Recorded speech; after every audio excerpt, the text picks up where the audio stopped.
what's happening in our environment and how that contributes majorly to the development of not just the continent, but the Nigerian nation as well. So we have this morning in our midst erudite scholars that will be helping us to look at the issues around conflicts and how conflict actually affects our environment. Before we go into the presentation proper, let me seize this opportunity to give a background. And giving a background about our discussion this morning, I can see that we have a lot of distinguished people already in the house. And despite the rain, it is time for us to start as usual. One of the things that we have hold so much to our mind is to ensure that at all time, we start our program as at Wendy. Can I reconfirm that you can hear me, please? Yes, we can hear you, Prof. Thank you very much. Thank you. Sometimes, Thank you. sometimes it gets so quiet that one begins to feel that am I being heard? I'm just speaking to myself. Thank you for finding time again to come around, and we appreciate this so much. We appreciate your coming, and we appreciate the time that you have actually put aside out of your very busy schedule to be part of this. The discussion is highly a technical one, and I must say that in choosing this discussion for this morning, we were very deliberate with the issues, with the theme, as well as with the facilitators for the discussion, because conflict is not something that is just that you can just situate in a corner. Conflicts today around the world radiates across the globe, because eventually we'll find ourselves to be a village as we go around the world. And so, not to take our time, we will be discussing the implication of this and on the economy as well of Sub-Saharan Africa. And to do justice to this presentation is no other person than Dr. Muhammad Salahuddin. Dr. Muhammad Salahuddin, which I will introduce as we go along, and you see him speak. He will also join the panel as we have the panel session. This is a 2 hours function, and in the 2 hours, we're going to have heated discussion. My name is Jubril Salahuddin, and I'm the Director of Executive Education and Consulting at the Nungu Business School. Dr. Muhammad has his first and second degree in economics, and his doctoral is capped with energy economics. And he will be leading the discussion, starting with a presentation for us for about 40 to 45 minutes, and thereafter we go into the panel session. Dr. Muhammad, please, if you're ready. Thank you.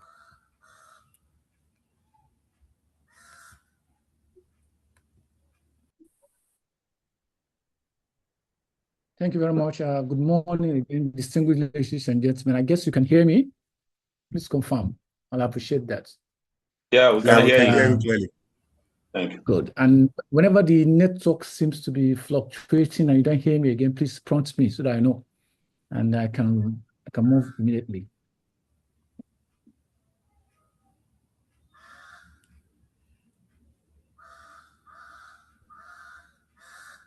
I'd like to share my slides now so we can start. And just going to be just for 45 minutes or thereabout, just like the moderator said. We go into the discussion much more deeply.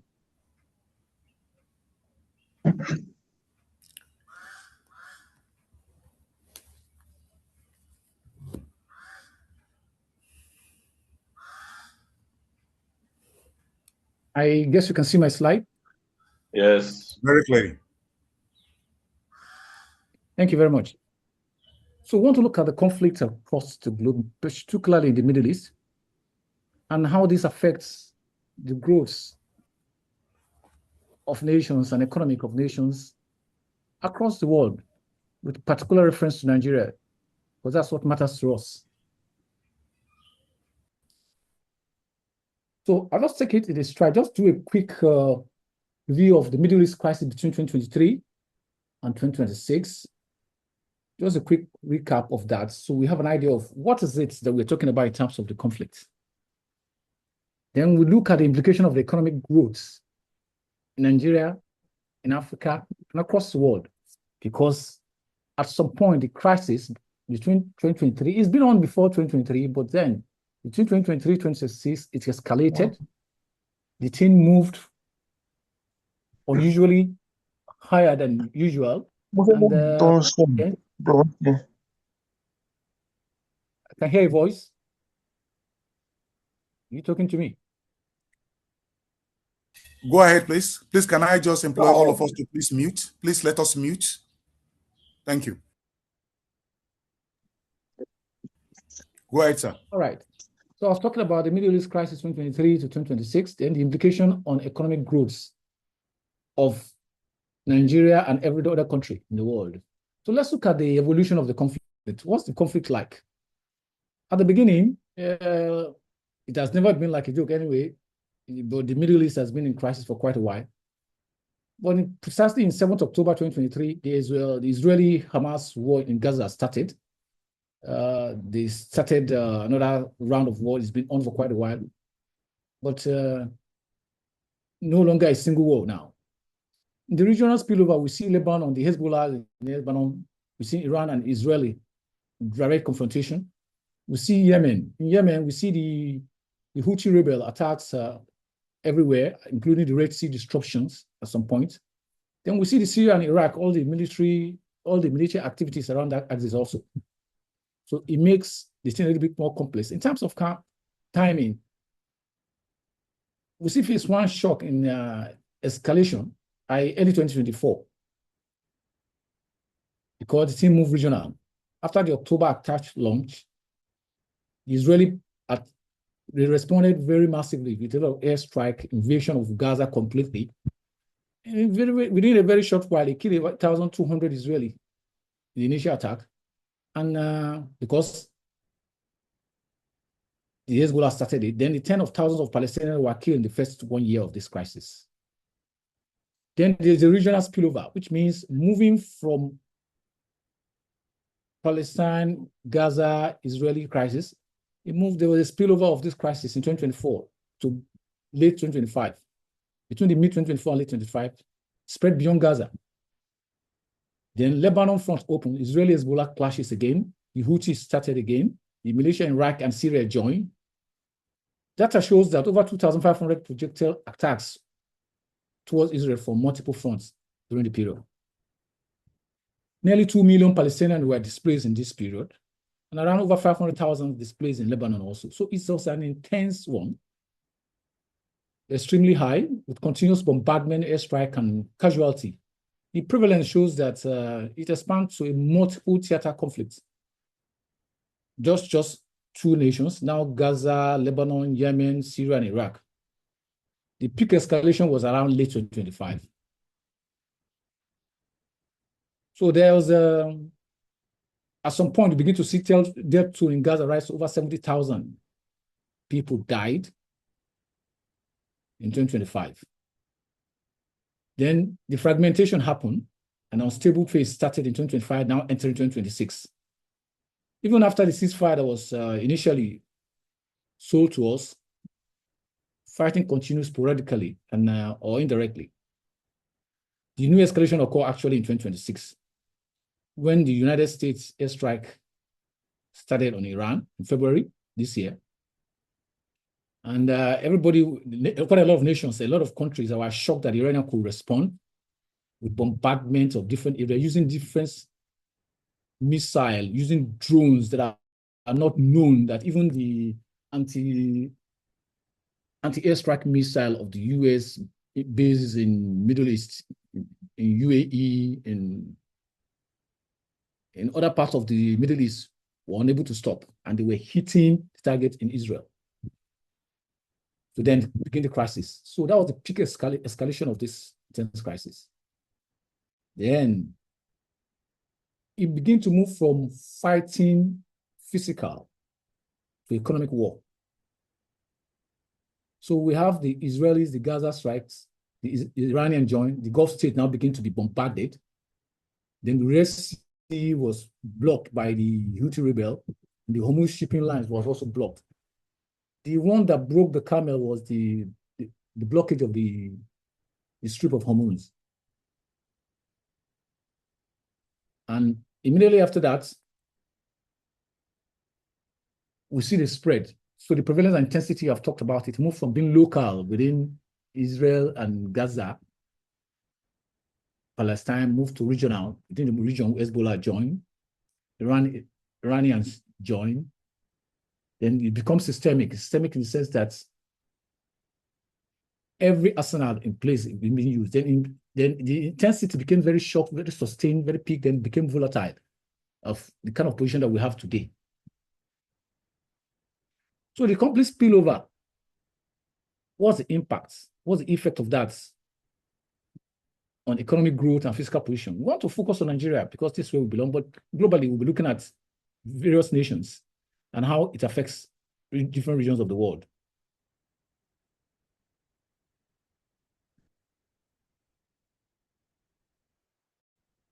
So why a regional war becomes a micro fiscal challenge to the world? So the context, the conflict context is, so like I said earlier on, from localized fighting to multi-front disruption, then we begin to disrupt shipping line because over 20% of the oil carrying cargoes across the world pass that strips. And that is run into hundreds of millions of barrels of vessel that passes there with their crude oil to different nations. All Middle East vessel and major Middle East nations produce oil. And the oil will have to pass through the strip to go to every part of the world. And the blockage of that, because it's based in Iran, just about 20-kilometer radius, and the entire place is being controlled by Iran. Because of the escalation of the war, they blocked the entire place. So shipping line became an issue, energy infrastructure became challenged, then it became a risk premium for insurance companies and vessel owners across the world. The global spillover persists even when fighting is not on the country's soil. Even when they are not fighting, when the issues is not there, we begin to see effect in Qatar. We begin to see effect in UAE, because the United States has military base there, and they were bombarding these other countries that they're fighting in the Middle East fighting Iran from those bases, and Iran begin to bombard them also. So we begin to see price shock in terms of costs. The cost of insuring vessels became high, completely out of the world, because it's no longer possible for you to follow through these strips. Inflation begin to go up because of costs of things begin to go up. Nations begin to experience shortages. So energy and shipping disruption started. Nations begin to feel it because these are the major producers of oil across the world. They capture huge chunk, close to 45-50% of the entire supply of crude across the world is in the Middle East. And if this is being affected, then every nation will have to feel it. The global inflation risk became an issue. Then we begin to feel the macro fiscal pressure in Nigeria, even though we have oil and we could trade that we want to, but then we were not able to. So let's look at the impact on growth. This impact can be direct and indirect. There's a lot of destruction directly, like I've said earlier on. People were killed, facilities were destroyed. Even Iran, they're looking at the bombardment of the nuclear stations, displacement of people across the world. People were moving elsewhere. Completely displacement happened in Gaza, where they stripped a lot of people. Even in the southeastern part of Iran, people were being chased away from their villages close to the nuclear base. Then begin different sectors of the business and economy of the nations and countries were being collapsed. Then indirectly, we see energy shock. Price of oil begin to go up like we have never seen, we were anticipating, begin to go above 100. Initially, it was at 65 at the beginning of this crisis in 2023. It goes to 83. At some point, it got to 120. per barrel. Trade disruption happened between nations, between companies, and a lot of uncertainty.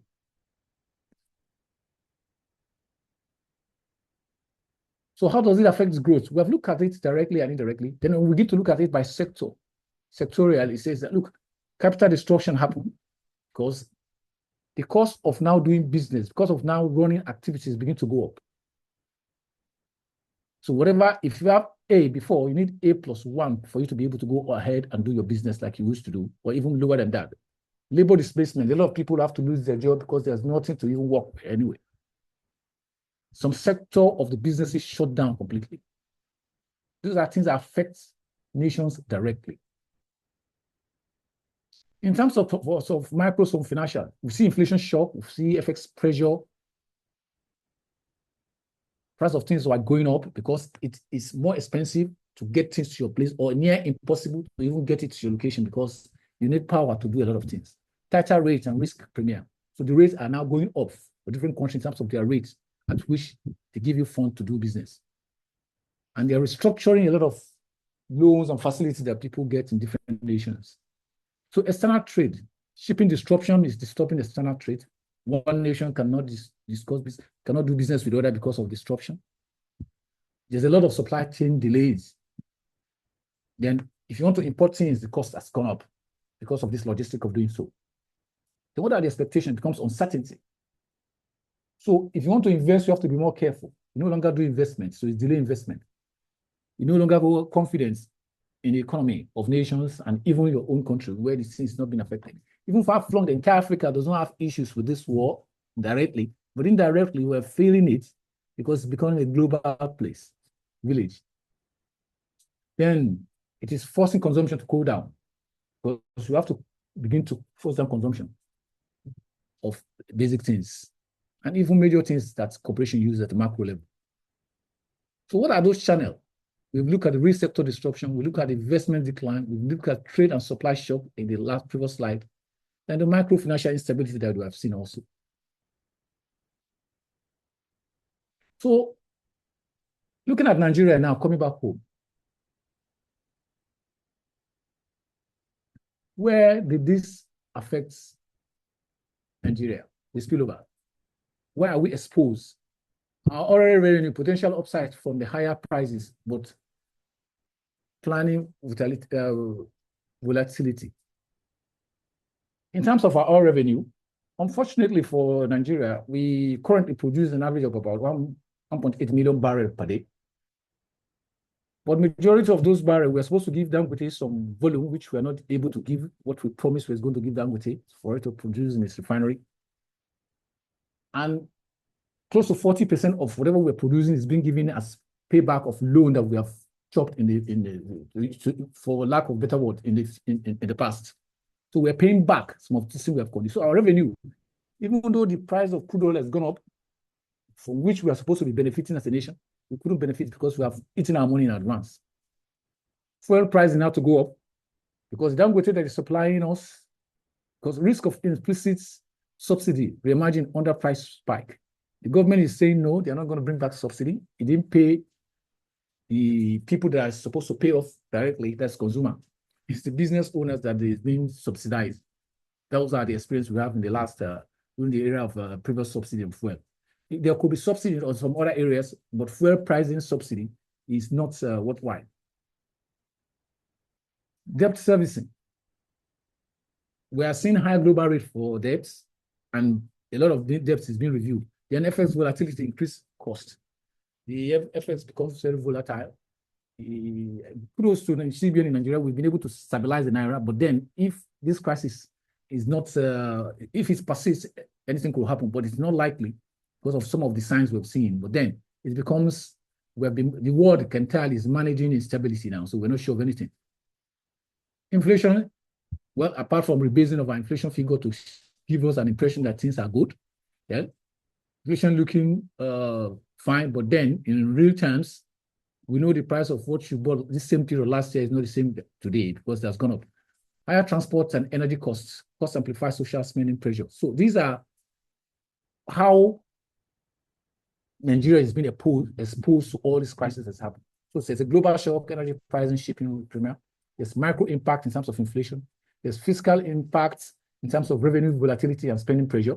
Then outcome is deficit risk. So we are facing a very tighter fiscal space as a country. So the entire country is facing a tighter fiscal space in terms of inflation and everything. So it's a challenge that we must run. Let's look at the oil price. I just tried to bring out about what we see in around March up till around end of May, around sometimes in the middle of May or thereabout, in terms of oil price volatility. Before the crisis started, we can see that the Brent moved from about $70 in the late February to about 130 in the early April. I just choose some selected days, so I highlight the scale of volatility that transmits to Nigeria via fuel costs and FX demand. How it affects Nigeria directly is that we may not be importing heavily in terms of importing finished products. For quite a while, this government have tried from the beginning of the year, we've not imported except for recently. The only thing we import is a little bit of AGO because Dangote have been giving us the major supply that we get. In terms of supply to us as a nation, in terms of loading from different depots across the country, we load about 60 million liters of fuel, petrol per day. We load about 60 million liters of fuel per day from various depots in Nigeria, which tells us that apart from the fact that some of this, we don't consume that much as a nation.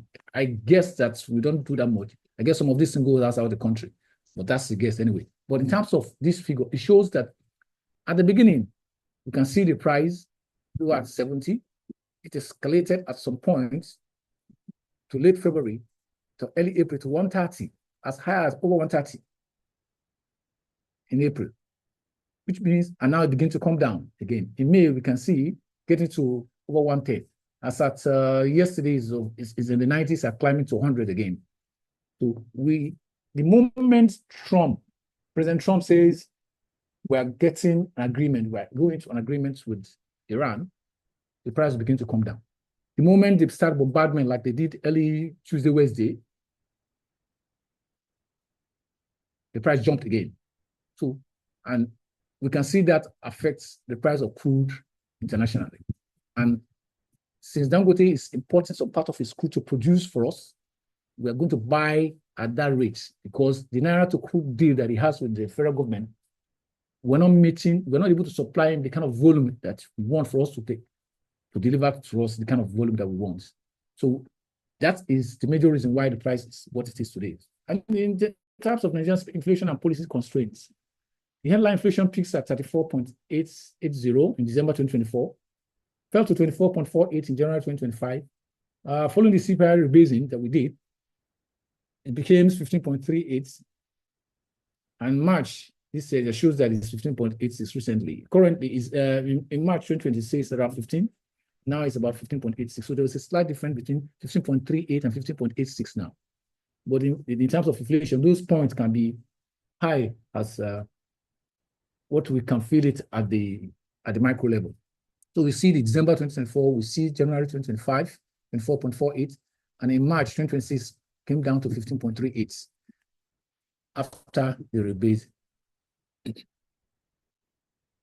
Let's look at debt and fiscal space. Our debt ratio improving, but buffer remains very, very thin.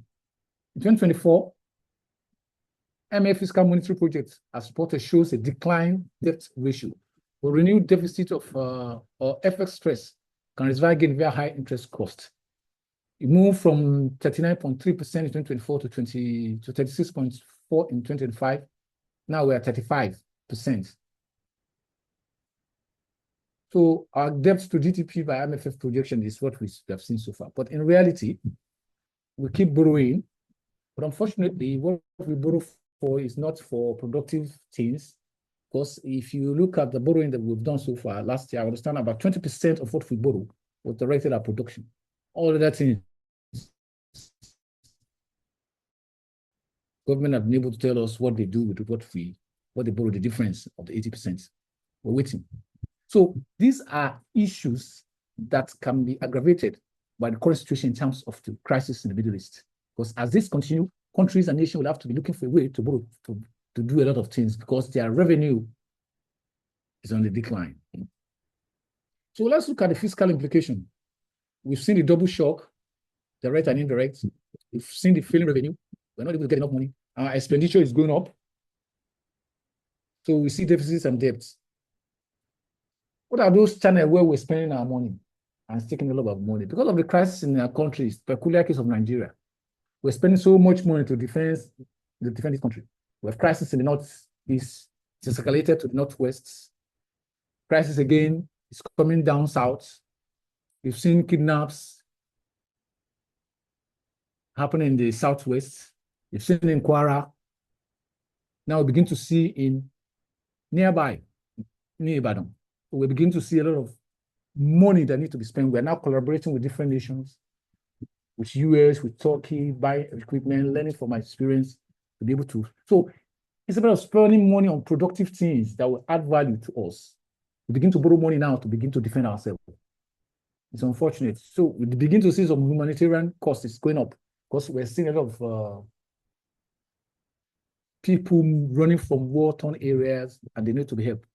Our debt is increasing because we need to borrow money to do all these things.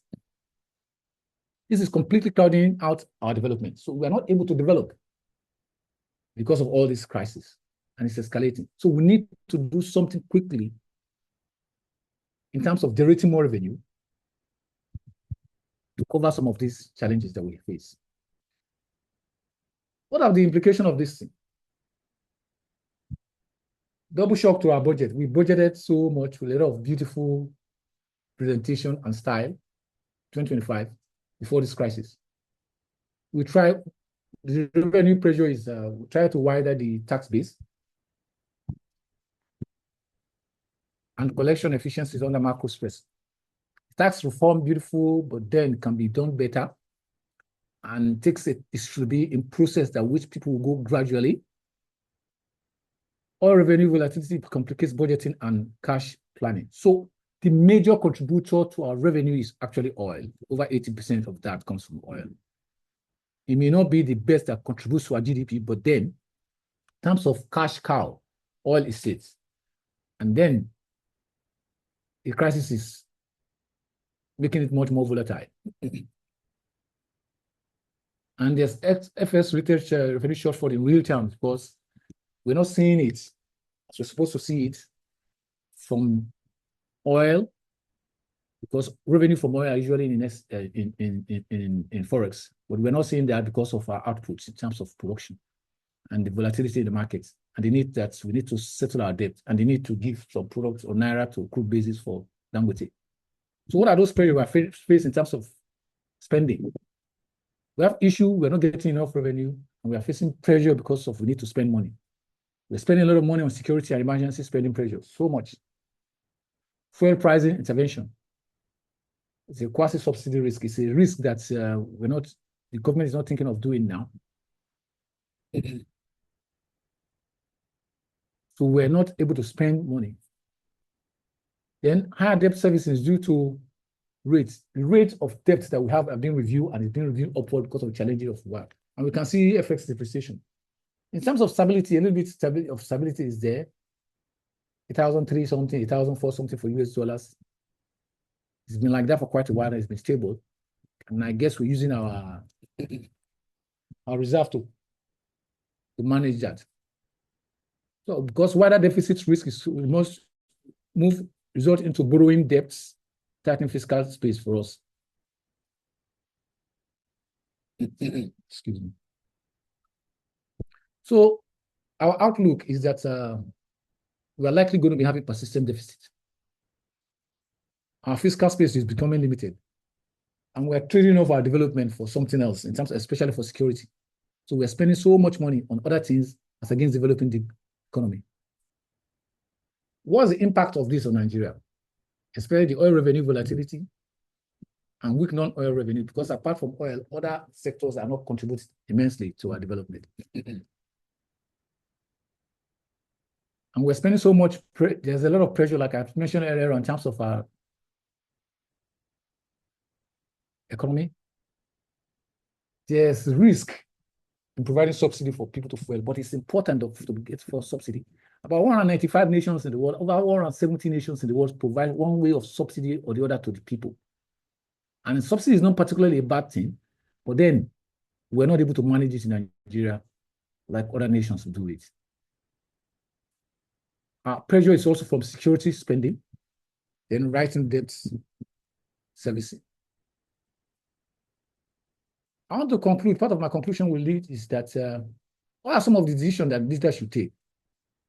What should leaders take away from this? Well, this complete spillover translates to Nigeria mainly through energy prices. The major hit that we get is just the change in energy prices, because we're not fully, if we had opportunity to produce massively and export to other nations using some other means, like now, I can see India coming back fully, wants to buy oil from Nigeria. Because other avenue of sourcing oil, buying from US, is becoming an issue. Dangote is actually buying the WTI from US as additional support to fuel his own refinery. He has to do that because he's not getting enough from Nigeria. And these will have been an opportunity for us from, I think we budget $65 per barrel for the budget. But we look at the price today. At some point, go to over 130, we should have been minting money, dollars. But unfortunately, we're not prepared for that. So fiscally, it's a double shock for us. Revenue uncertainty on oil and non-oil, alongside rising expenditure pressure. So the double shock is that we have expenditure pressure and revenue uncertainty in terms of pricing, security, and debt servicing. Well, for IMF, it is projection that the Nigerian debt to GDP ratio declined from 39.3 in 2024 to 36, and later 35 in 2026. But we're still vulnerable to shock, because as the deficit widens, it becomes an issue for us. So what should be the leadership priority? We should protect fiscal buffers, avoid unnecessary subsidy creep into our activities, because we can't manage it. Sharpen our FX and working capital management. CBN has been doing that for us. There's a lot of work the CBN is doing. And stress test supply and pricing decision under volatility should be what leaders should do in every grade, not just at a macro level, even at the micro level where organizations and individuals run activities. This should be a major focus for us.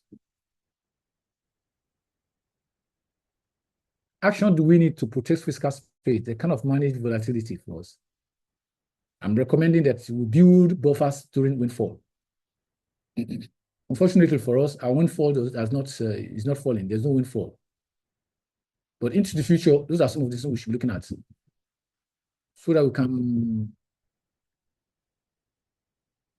can reduce interest costs before new recurrent commitments. Guide against quasi-subsidies, like I said earlier on. We should do proper stress tests on our fiscal plan all the time, considering challenges that may come in some of scenario that can trigger issues and challenges in terms of logistic provision. We should also tighten the FX working capital management across critical import, both importing, whether refining, inputs, logistics, and the rest. We should tighten our imports, FX and working capital management. And we should protect productive spending. It's important to invest in things that can give us multiplier, that can add value to our economy, that can add value to even companies and organizations also should be doing that. They are smarter anyway, but then it's important to know that these are periods of volatility where things are managed differently. I guess that will be all for me. So we can go into the next set of charts. Thank you very much. Except there are questions, or we wait for when we do have the panel discussion. All right. Thank you very much. Thank you very much, Dr. Muhammad Salahuddin. Very insightful insight you've presented there. The ball is just about to get rolling because we now have our panelists on ground, and from there we'll start taking the questions and we'll take their input into it. But before we go into the question segment, we need to get input from our panelists. And please permit me to introduce to you Dr. Samson Ojo. He is a Nigerian economist, a researcher, and an academic. currently serving as a lecturer in the Department of Economics, Faculty of Social Science at the University of Lagos. He obtained his PhD, MSc, and BSc in economics from the Obafemi Awolowo University. And he specializes in microeconomics, public sector economics, and international economics. He'll be joining us now. I've seen him on among the guests here. And he has had his research focus actually on financial development, trade openness, inflation, poverty, manufacturing sector performance, and economic growth in Nigeria and Sub-Saharan Africa. He has authored and co-authored numerous scholarly publications in reputable local and international journals, and he contributes significantly to the field of development economics, public finance, and microeconomic policy analysis. He is also actively involved in academic conference, policy-oriented workshop, and professional capacity development programs, both within and outside of Nigeria. Please help me and join me to welcome our learned friend, Dr. Samson Ojo. Doctor, over to you, sir. Let's get your take on this.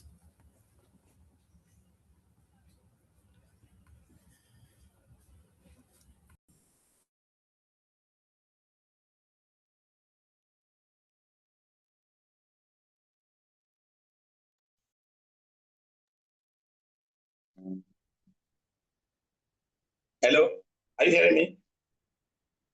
Yes, now you're audible, sir. Go ahead, sir. Thank you.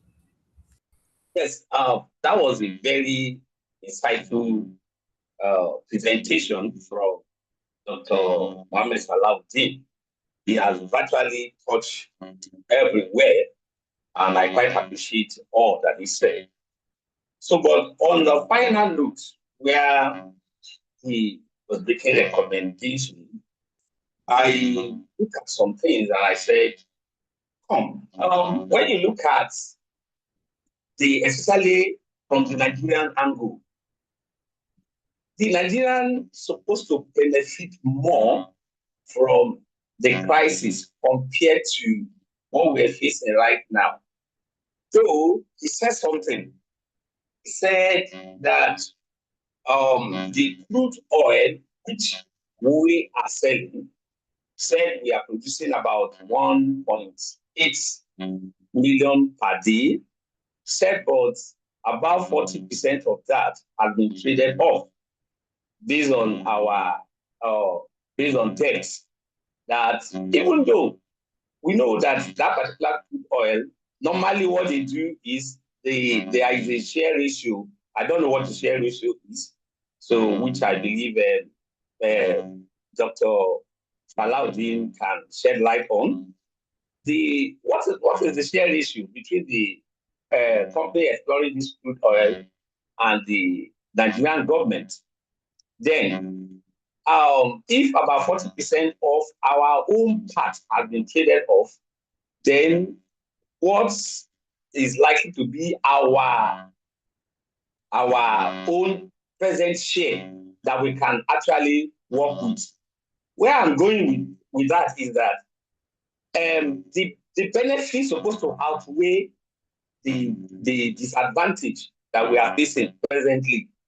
I believe that the Nigerian state should be able to embark on what I will refer to as a kind of partial subsidy to cushion the effect of all this that is happening to the oil prices, the energy prices, the transportations, the inflations that is almost everywhere, that's making life unbearable.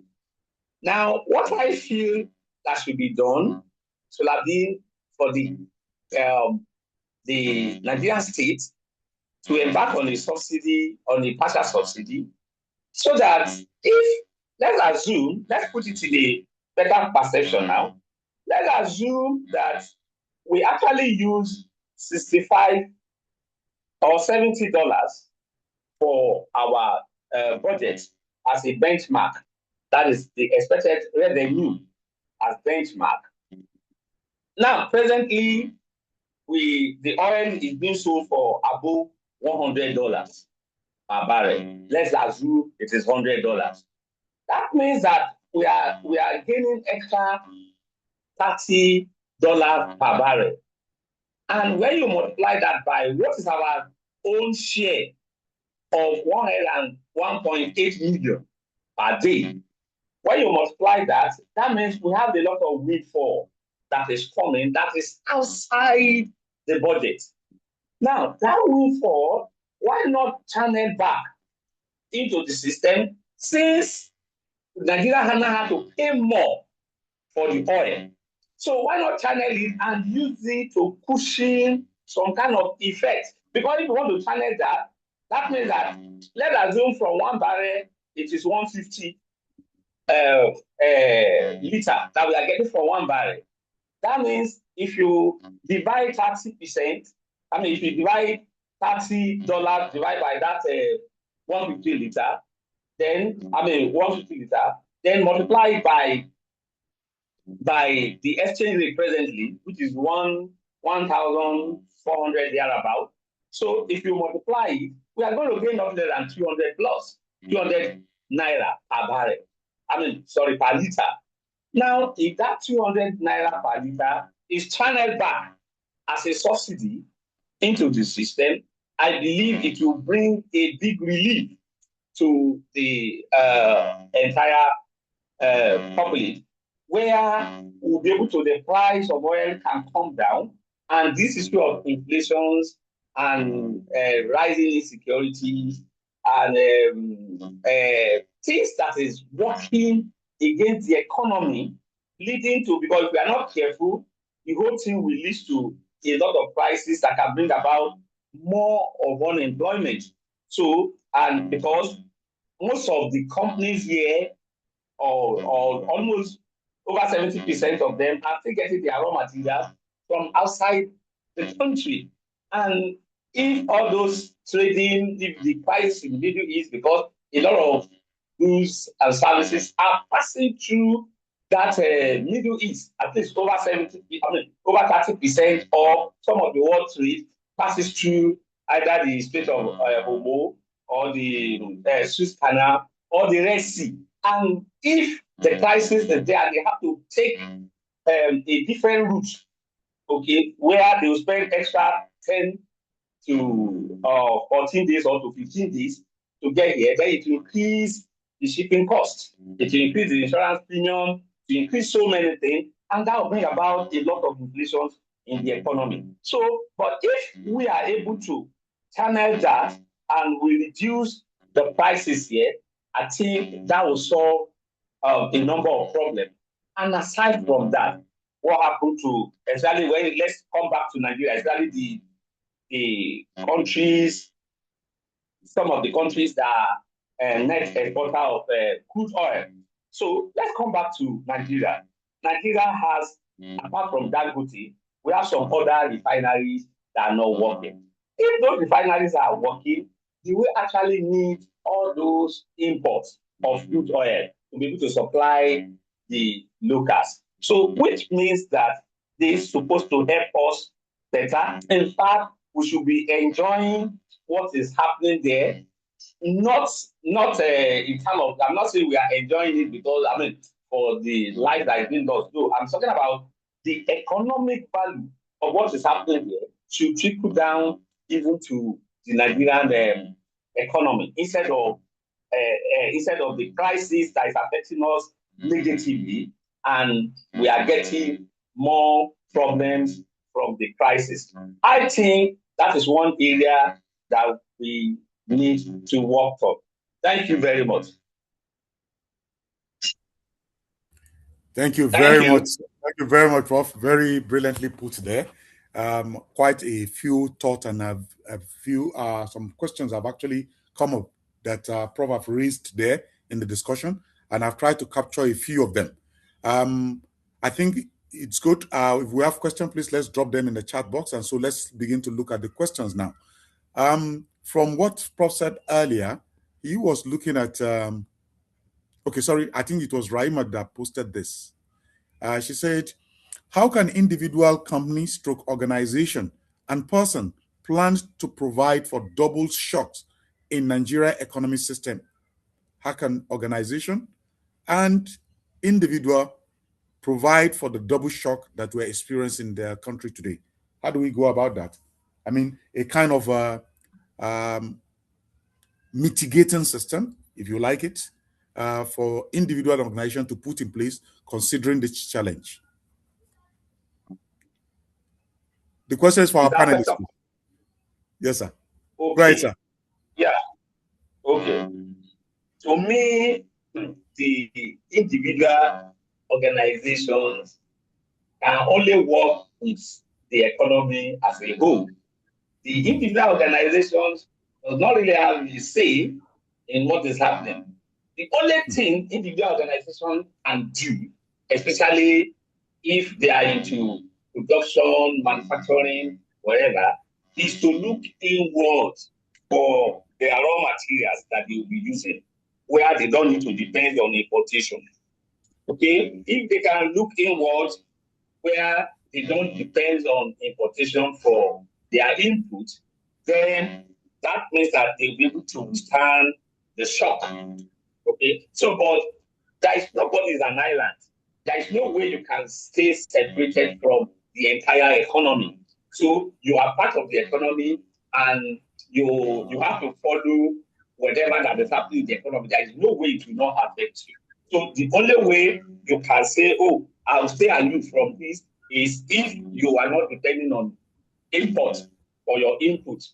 But the entire economy itself is dependent, like Nigeria, for instance. The entire economy is depending on import for their input. So as a result of that, it is not likely that an individual can actually withstand the double shock without looking internally, okay, to source for their raw material, source for their input, source for any other thing they are doing. And that still boils down to the government coming in and doing things right to make the business environment okay for everyone. Thank you. Thank you very much, sir. More insights there are being provided. The question here from Mr. Suleiman Shehu says, what is your take on the federal government of Nigerian issuance of import license for petroleum product despite merit of Dangote refinery being able to supply required quantity and net FX inflow offered by the local refinery? I guess that is for Dr. Mohammed. Yes, thank you very much. This question, I've been waiting for this kind of question. I'll give you an insight into Dangote's activities. Dangote's have the capacity to produce for the entire Africa in terms of the capacity of the refinery, 650 million barrel capacity on a single street. So what it means is that if I allow Dangote, that's the single biggest strip refinery in the world. And that refinery has caused a lot of issues and challenges for the West. But I tell you, as a country, we've been used to a system of operation and doing things that is not the style. Because you remember the subsidy era where people go claim they want to get subsidy, claim they want to bring in product. Everybody brings in products to Nigeria, including people that do not have depot, people that do not have stations, people that do not have even third party. Just go and get PFI from government, bring in products and begin to sell in Nigeria. And we begin to sell and begin to even export to our neighbors and be giving them a subsidized rates. Nigerians are being subsidized for other countries in Chad, Libya, Chad, Cameroon, all those people to be enjoying our fuel. And Nigerians are being subsidized, which means they are using our money to subsidize other countries. Government says, no, it's not going to work. So what we now have is that government suspended the importation of this so that it can save forex. But now, for whatever reason, government is not able to meet the demand that they agree with Dangote that, look, we're going to be giving you X volume of crude for you to produce for Nigeria using Naira. But they're not able to give him that kind of volume they agree that they're going to give to him on a regular basis from the production to meet the demand that is supplied in Nigeria because of our consumption. So if you're not able to give him, he now goes and brings he imports from West Texas intermediate products from food from US and some other countries where you can buy crude and go and bring it to refinery. He uses dollar to buy this crude to produce in this thing. So he cannot be selling to us in Naira. So he's going to sell us to us. He's a business person at equivalent of what he's buying in dollars. So the only difference is going to be the difference between the volume they give to him. Just do a weighted average and give us whatever at a cheaper rate. This product still goes out of this country today because our product is still cheaper than what is happening in our neighbors, in our neighboring countries. So what I'm saying is that, in essence, we cannot meet Dangote demand because he's also running businesses. Dangote is one of the refinery in the world that even supply jet fuel to the United States for plane to fly across Europe. So it's the refinery that supply most African countries are asking for help for him. So in essence, we should be enjoying this, just like Prof said earlier. We should be enjoying this thing as a nation. We shouldn't be having issues where other countries are having issues. Because if you look at the Middle East, in spite of the war in that East, the price of the fuel to the citizen on the streets did not change because they are still able to subsidize it somehow. They still have enough refinery that's functioning. They have enough oil that can work and give their people this price. But in the entire Europe and the United States, the price has gone up because they don't have, even in India. So what I'm saying in essence is that in response to that, Dangote cannot give us because of this constraint that we have, can't give us enough, and government is going to be spending so much money again to bring in subsidy back because and the import back rather, because the people that go out now and are not bringing in products to the country are importing products, and those are importing at the expense of Nigerians because they are going to be using USD to import. They don't import in Naira, so it's still stripping away our forex. That's the implication of that. I guess I've answered your question. Thank you very much for the input. Let me just recast our mind to what happened 2 weeks back. Kenya announced 2 weeks consistently for increment in the cost of fuel in the country, and the country got shut down for almost 2 days, not working, a lot of crisis, and they had over 200% increase in the price of fuel in that country. Now, the question one is beginning to ask is that, is this an African problem? How come that we are not able to actually layer our economic policy in a way that suits for development? Professor Sampson, please, I want you to assist with this. Thank you, sir. Okay. Now, let me talk about the Kenya generally. The Kenya economy is not an oil, they are not oil exporting countries. Yes. In fact, they are consuming nations that they import their oil. And that is why they refine petroleum products. They cannot stay aloof in the crisis generally today. Country like Ethiopia, Uganda, Senegal, Kenya, all those countries, there's no way because they don't involve in oil exportation. So there's no way they will not be having issues around this crisis. The Kenya government has even tried to sustain it to this level before going and removing whatever subsidy they have been putting in place. The only way the African countries generally can move away from this crisis, especially against this kind of thing in the future, is to look inward. They need to look inward and see what they can actually do that will mitigate against this kind of crisis in the future. That is why when they look inward, that's why we talk about diversification, especially for the Nigerian economy, for instance, that depends on oil for everything. So that's why we talk about diversification. Then we need to put energy security in place. We have been talking about renewable energies and all the rest of them. All this while it has been from our lips. We are not working on it practically. That should be alternative to all these things when they happen. And if we want to do that, if we put our mind, the Africans put their mind on achieving this, it is very achievable. Then the regional integrations is also another aspect that we also need to look inward instead of depending on must we pass through the Strait of Hormuz or pass through the Strait of Hormuz or we pass through the Red Sea to be able to import from Nigeria to Ghana? To be able to take oil from Nigeria to Ghana or oil from Ghana to Sierra Leone.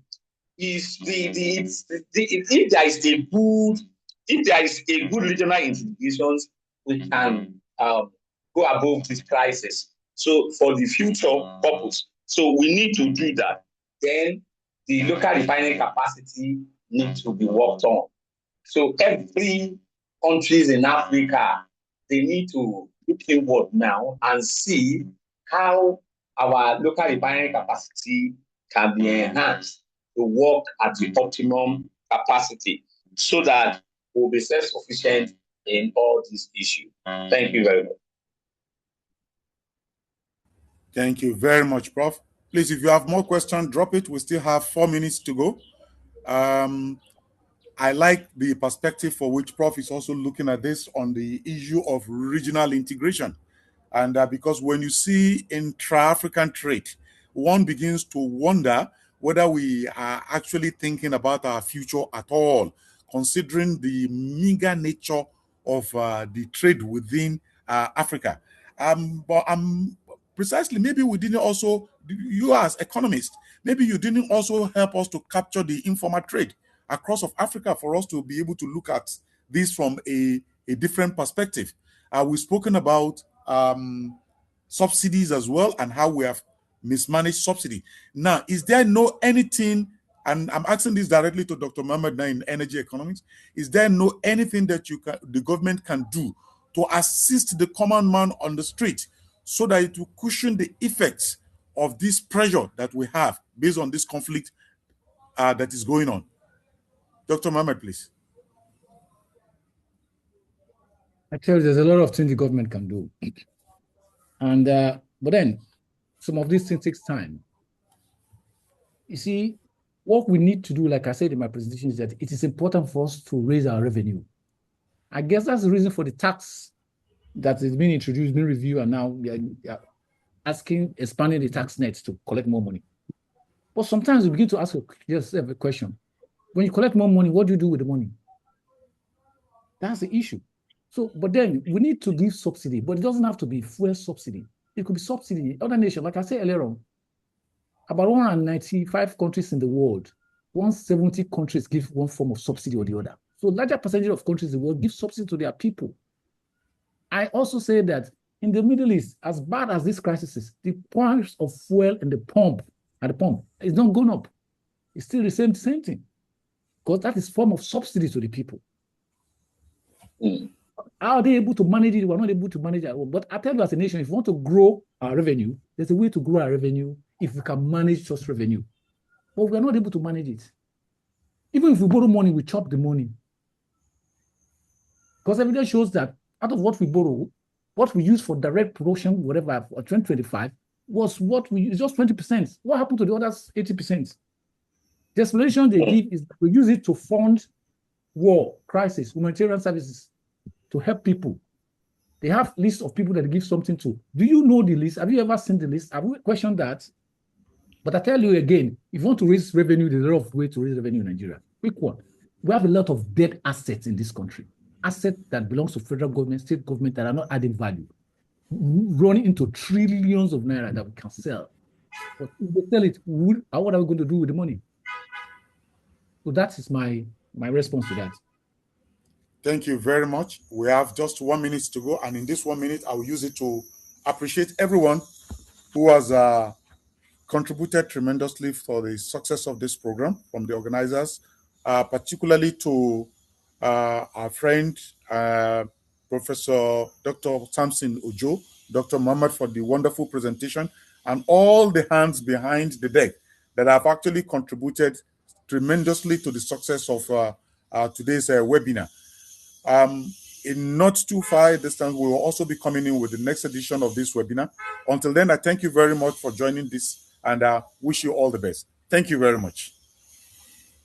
Thank you, Dr. Ojo. No, Ojo is my Ogao. Thank you, sir. Thank you so much. And the lecture has been interesting. Yeah. Thank you. It's a pleasure being here. Thank you. God bless you, everyone.